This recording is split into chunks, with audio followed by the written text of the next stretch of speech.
Hello and welcome back to the channel, guys. In this video, we're gonna have a reaction review and all of that to chapter 1158 One Piece. Rocks versus Herald. Okay, this is juicy. Ai Turishuka. I've heard that if you eat lots of oil, it'll help burn fat and lose weight. Okay, I get it, Oda. Okay, being cheeky with it. Only Child Yamato and the Holy Inuri Shrine Pilgrimage, Volume 40. But rather, this has been going for a long time now. Here lies the Pirate of Justice. Kazuki uh, Moria. Huh, Kazuki Moria. I never actually. Okay, what are you doing? What are you doing, Oda? Am I recording? I am. I to the shuka. Let's see. Okay. Okay. You need to. A certain sea, Roger's ship, the Oro Jackson, in the age of legendary pirates. Captain Roger. I heard Shaki opened up a place on Pirate Island. They say it's unbelievable. Okay. We worried we'd never see her again when she quit being Empress. But now we know where she is. Let's go. Doesn't Rocks control Pirate Island? Okay, that's Gabon. Say really, is it just me, or has Roger been in a bad mood ever since you two spoke in his quarters? Okay, nice, nice kind of bickering. Okay. What did you discuss? Nothing. I wasn't gonna say anything to the crew, but I figure I should talk to you one-on-one, Roger. Was this during our last fight with the Kuja pirates, just before she quit? Okay. Shikaku did seem off back then, like she was sick or something. I worried she stepped down because of her health. But you're telling me she gave you this during this battle? Yeah, I was speechless. This can only be described as a love letter, okay? No, yeah, okay. No, is quite the child. Okay, come and make me yours. Yeah, that's funny. And you're not interested? I'd be lying if I said that. I just don't want to be tied down. Well, I do. Okay, this is hilarious, actually. Okay, okay. Um, Come on, man. I ain't giving up. Huh? You're energetic all of a sudden, Roger.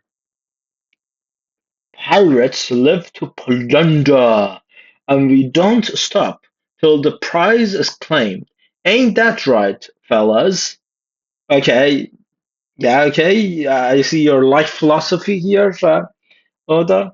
Is he still talking about Jackie? Gotta be. Why else would we go to Rocks Island all over places?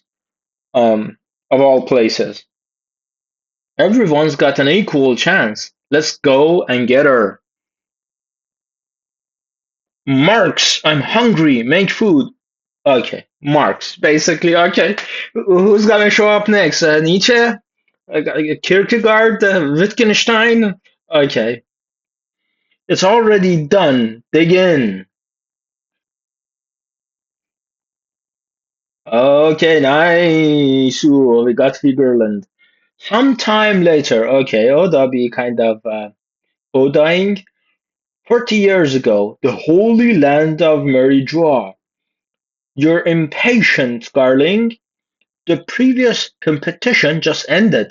I'm aware. But while we were completing another assignment, we briefly stopped at that island. It's a non-affiliated state, but it has a unique culture. We tried offering them membership in the world government. Okay, yeah. God's Knight, Figureland family, Saint Garling, future Elder. Yeah, we know that, Oda, we know that. Uh, but they declined. While their abundant resources would certainly prove valuable for us, we just made an outrageous discovery. It was a completely unexpected find, and the great one will surely be pleased with it. Okay, he knows about Emu, nice. In 2 years' time, I strongly urge you to hold the next hunt at God Valley. Okay, now we're kind of placing the pieces together. Okay, nice. Putting the pieces together. Nice. Okay. Okay. Shaki's rip-off bar. Basically, rip-off bar. I get it. I get it. Okay. Pirate Island. Get in a single file line, you idiots. What? Is that much? I don't have that kind of money. Come to the back. You can work it off with 2 years of unpaid labor. Yeah, basically to literally see her. It's a ripoff. I get it. I get it. Okay. This guy looks like Blackbeard. Okay. I came all the way from the North Blue. I hear you serve some great whiskey. Yeah, it's for the whiskey. I'm sure. I'm sure. And that Shaki makes a mean stew. A cute compliment like that makes me smile. Of course you do. Yeah, yeah, basically the best rip-off in history, but I'm not gonna personally cook for people like you. What?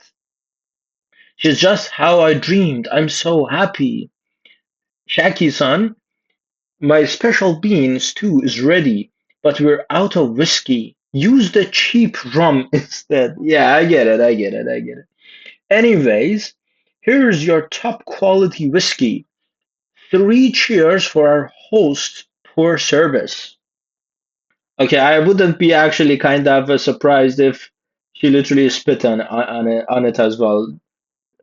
That's what Oda is going for. I assume so. Okay. What happened, Rux? I'm kind of sad that satisfied grin isn't for me anymore. Hmm. Ma. See, a woman's intuition is a scary thing, huh? Shut up, I said it's none of your business. What's going on, dummy? It has to be a woman. The guy's grinning like he's expecting a kid. Interesting. Shaki, I've come for you. Shaki Chan. Yeah, okay, basically, that's the Sanji. I get it, I get it. It's me. Wow. It's the Roger Pirates. Get a pick. So basically, I think then Sanji would end up with a giant as well because that's a parallel between Gabbana and Sanji. Okay, interesting. Oh, Roger, Roger, how many times do I gotta tell you that this is my island? Okay, I like the lines here. Is it like a tat or is it like braids? But it's interesting. Didn't you hear? Fighting at Shaki's is forbidden. So stuff it. You porcupine. Okay, that's uh, that's a word. Okay. Isn't there a huge line out there? How do you get in here? Did you wait in it? There was a line I hardly noticed. Yeah, I get it. I get it. Drink up, everybody. Yeah, I can stand those guys. They're so noisy. Put it on Newgate's tab. Nah, leave it on rocks. Roger, where's Rayson? That's funny. I told him to come, but he said that he wasn't feeling well. So he's napping on the ship. Okay, she's gonna be pissed. Yeah, is that you, Roger? I wanted to see you again so badly. Now let me on your ship. Gua, Gloriosa. I told you. No, I'm not into lovey-dovey women who throw themselves at me. Okay, you're into hard catches. Okay, I get it. But if Shaggy asked, it'd be different. That makes no sense. It does. It makes perfect sense, by the way. Okay, what are we? No, no, no, no, no. Dude, I'm literally skipping ahead. Um, okay. Um, yeah. Technical difficulties? I'll pass. Yeah, you're gonna pass. I'm sure. Yo, isn't Newgate still here? I wanna drink with them. He left. Mama. Damn it, Rayleigh. Why didn't you come? We'll deliver Pink's sake. Sigh. Whoa, Shaki's fainted. Empress Shaki, I wanna take care of her. Let me help. Move it, boys. Keep away from her. Okay, the Gloriosa thing is kind of interesting. Okay, this is sick kind of face-off panel. Shikaku's rules ensured that no one coming to the island to visit her establishment would be granted safe passage. Even the fiercest, is that a word, of pirates would keep the peace if they crossed paths. But back at sea, all bets were off. Okay, the serious faces. Okay, okay, I really like this shit. Right. Okay. Where, dude, dude. Where is it? Okay. Okay, we're back at Loki, right? Realm of the Dead. Over. Okay, we got Loki, Haruden, Harold. The governments really got you wrapped around their fingers. I was torn. Whose is this really something worth killing your friend over? Oh, he is actually going for it. Interesting. And in the end, you just bow down to them. Dumbass, you're being their tool. Okay, did I skip something? It actually feels like I did skip something. I actually didn't, which is, but there is a kind of a very abrupt thing here. Okay, yeah, I think we just literally cut to Olaf, I guess. But okay, is this their answer? They see you giants as nothing but a military asset. You'll all be enslaved as soldiers. You seem to have a good heart, Harold, but a long time ago this country was attacked by giants. That kind of fear doesn't fade so easily. Sorry. Okay, that's weird. Listen, Rocks, no matter how foolish the celestial dragons may be, they still have the influence in the world to bring Elbaf into the loop. Stop it. You cowardly rat. Okay. What happened to your warrior's pride? Don't you have your own will? Quit talking like you know everything. Our warriors created a history of violence. Elva is shackled by it, held back from achieving true peace. Yeah, and this is the part I'm gonna start yapping myself because the part that actually kind of fascinates me about not only the governance side of the world, but also in everything regarding humanity is that everything regarding people has a hierarchy to it.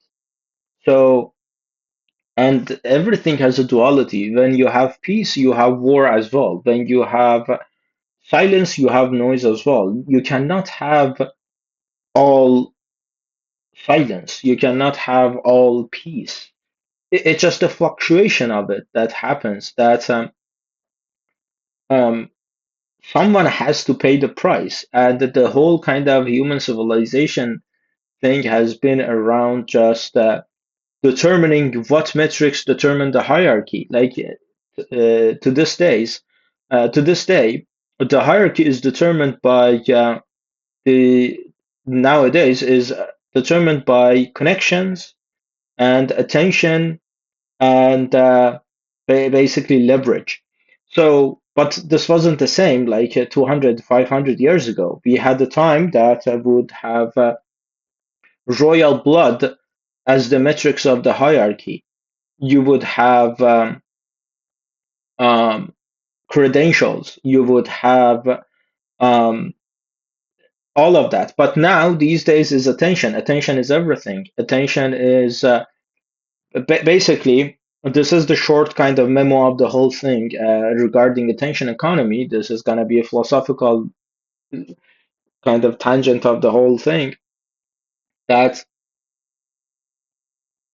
it used to be that you would have you would have the clown in front of the king, and while the clown was mocking the king or would just throw jabs at the king and just joke around, everyone would look at the clown. No one was watching the king when the clown was making the jokes and the ceremony and the stand-up comedy was going. But after that, the clown went to the pub and the king went to the palace. But now what we're having is that attention is everything, really everything. You could be viral for the most horrendous kind of things possible and still be paid for it. And I have like five YouTube channels, and one of which is a gaming channel that is kind of semi-successful. And I got like a couple of thousands from just the views alone. Like uh, basically every 50 every 1,000 views is €1 or $1 in ad revenue.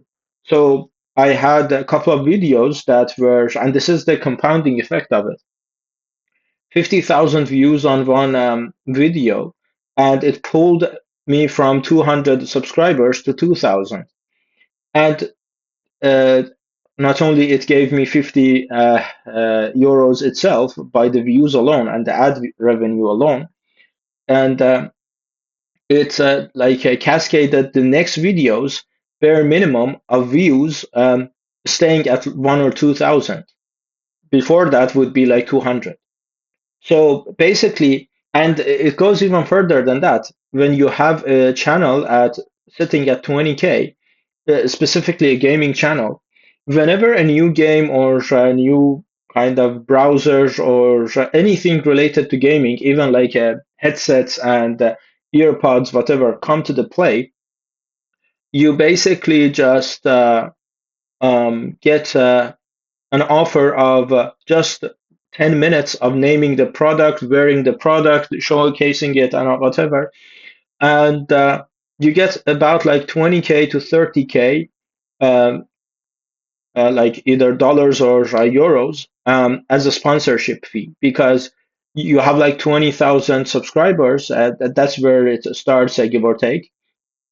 And each channel that has 20,000 subscribers, at the very least, has 5,000 people who are gonna watch the videos on kind of a consistent basis. Or very least of it is that 2,000 of them are gonna watch it.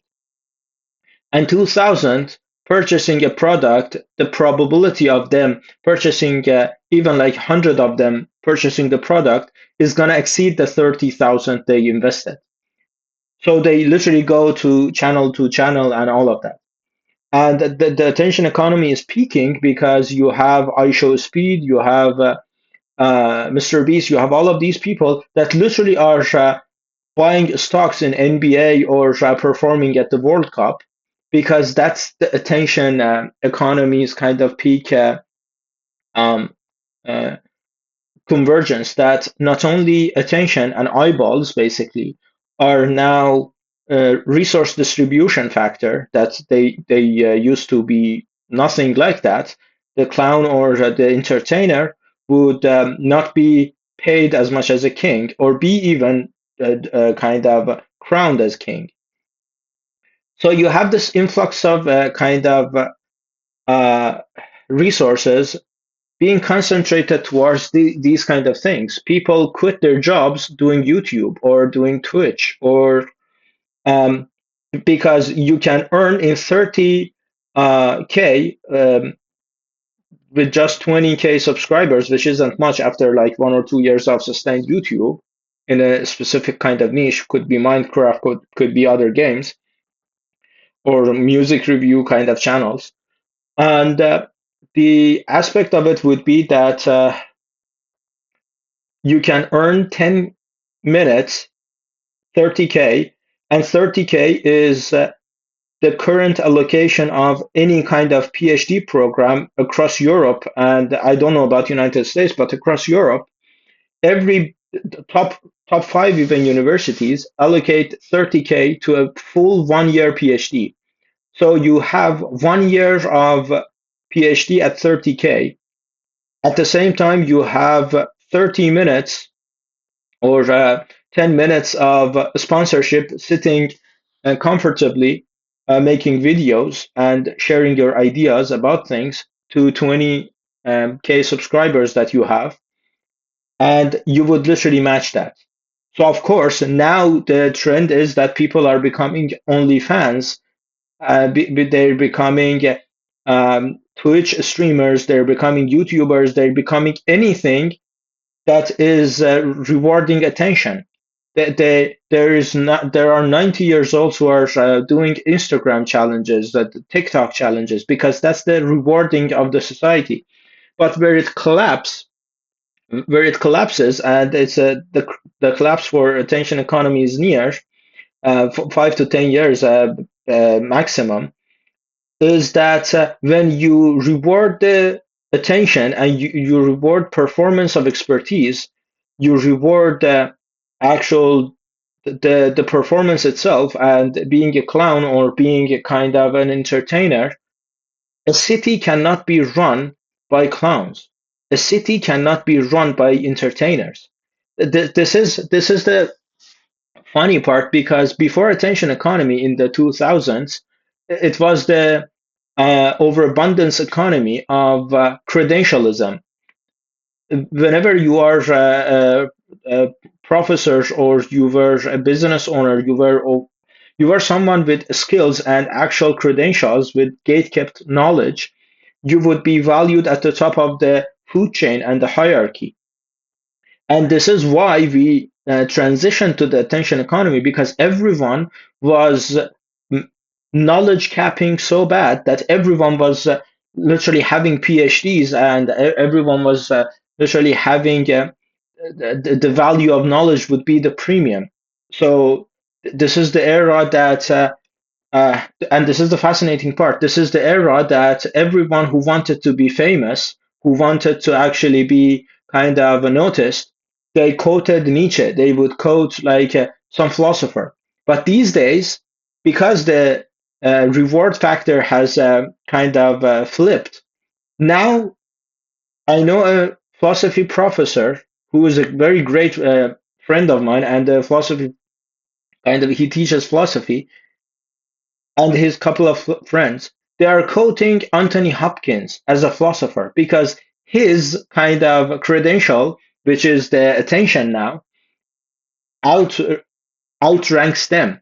But it used to be vice versa. The entertainment industry would, to have substance and to have kind of gravitas to them, they would quote like thinkers, writers, and philosophers and whatever. But now you're literally um, quoting TikTokers because they have the validation of 10,000 people, 20,000 people, millions of people.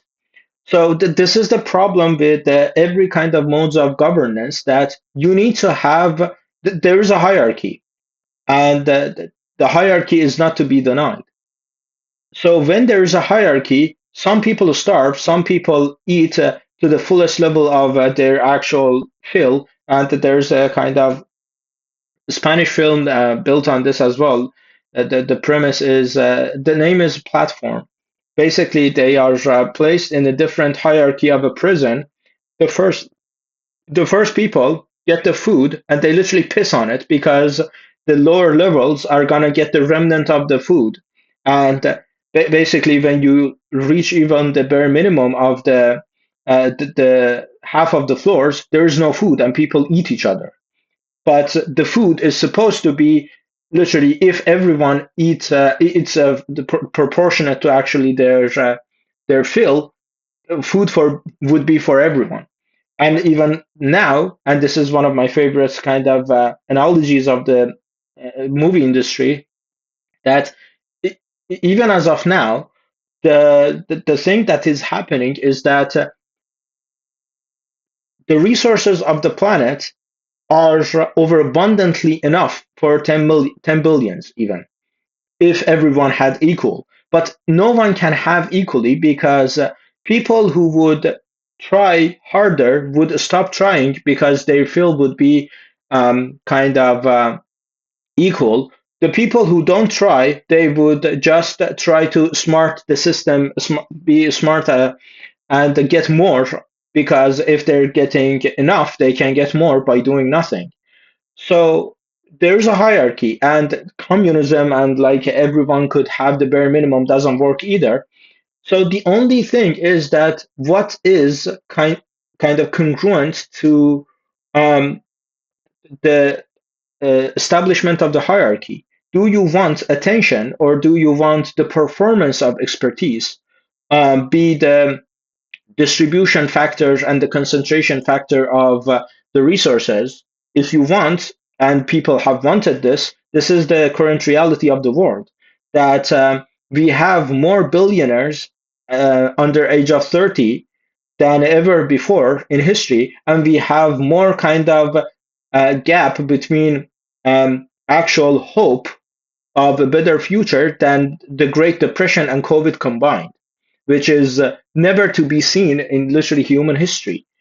The Great Depression was literally called the Great Depression because it was a kind of, in its name, literally Great Depression across the globe regarding human hope and actually hope for the future.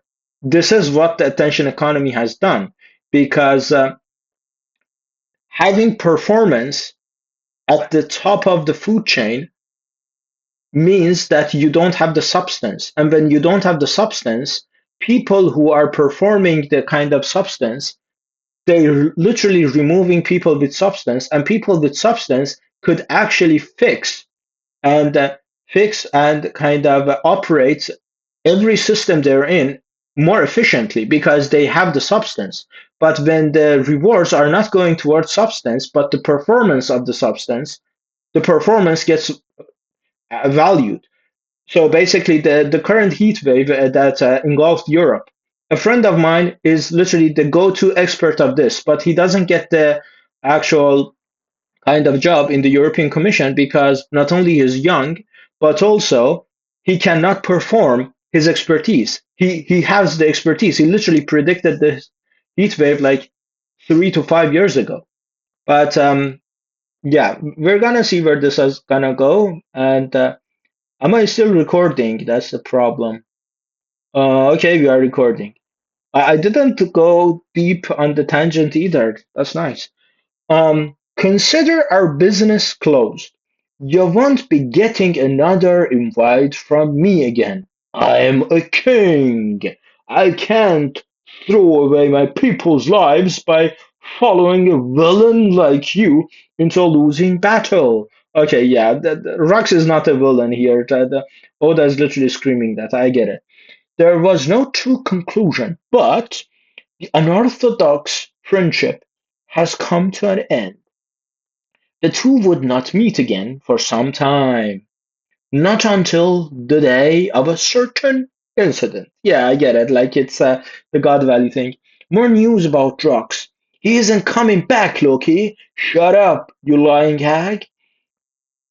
Would you like some juice? Okay. Okay, this is the Shankuses. This is the Shankus, Shanks and Shamrock, the Shankus brothers. Um, 39 years ago, West Blue, God Valley. Two twin boys. They're so cute. And they've got red hair. Your red hair. Okay, I'm more interested in the woman than the two people. I hope that they grow up to be as bright as you. Don't worry, we'll pitch in since their daddy is away. Thank you, mister. Have you settled on names for them? Shanks and Shamrock. A twin birth. Okay, that's nice. Interesting. Okay, yeah, it's quite a nice chapter. I'm kind of starting to understand why Oda kept put Rock's hidden. Basically, he's the personification of uh, himself if he wasn't too much Luffy, basically. So interesting. I'm curious what he's gonna do with rocks, and I'm even more curious like how these videos are gonna turn out because I have like 5 or 6 channels, and I'm doing gaming, music reaction. Because I really love like music and 5 or 6 languages that I understand the music in. The nuances is kind of very fascinating to me. And I have my own documentation channel for my own thoughts as I do be yapping. And yeah, also I've been writing since I was 8 years old. So to see these concepts combined together, because on my personal life is kind of interesting as well. Like looking at it, my friends are philosophers, writers, bestsellers, and lawyers, government people, policymakers. It's like all over the place. Like it just the synthetic kind of thinking between all of these layers, even literally like doing like philosophy and socio-economy in the middle of a chapter review or kind of reaction. But it's just the way that I enjoy it, and I miss these chapters not because of the views. These videos are not going to get any views, like maybe for 1 year if I go sustained with this or whatever, because these kind of videos are not video like view friendly, attention economy friendly, because these are long and elongated kind of proses that are kind of surfacing these days, because as I said, it's the end of the attention economy era that is literally maximizing its value and then moving on to the next economy. And I'm quite fascinated with economy and which redistribution of resources metrics we're gonna go into with the AI on one hand.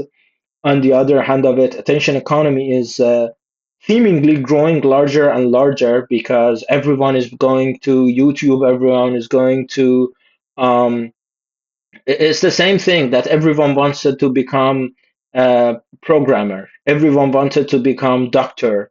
Everyone wanted to become uh, footballers. Everyone wanted to become. There are these kind of oversaturation of resources in any kind of a space of any kind of a stretch of time in human history that it overflows and it pushes people away from it for some either like a external factor or for uh, through like some kind of basically internal oversaturation. And I'm very kind of fascinated to see when and what the next kind of metrics is going to be, because this attention economy, I'm 26 years old and I don't think it's going to even survive me getting to 40s.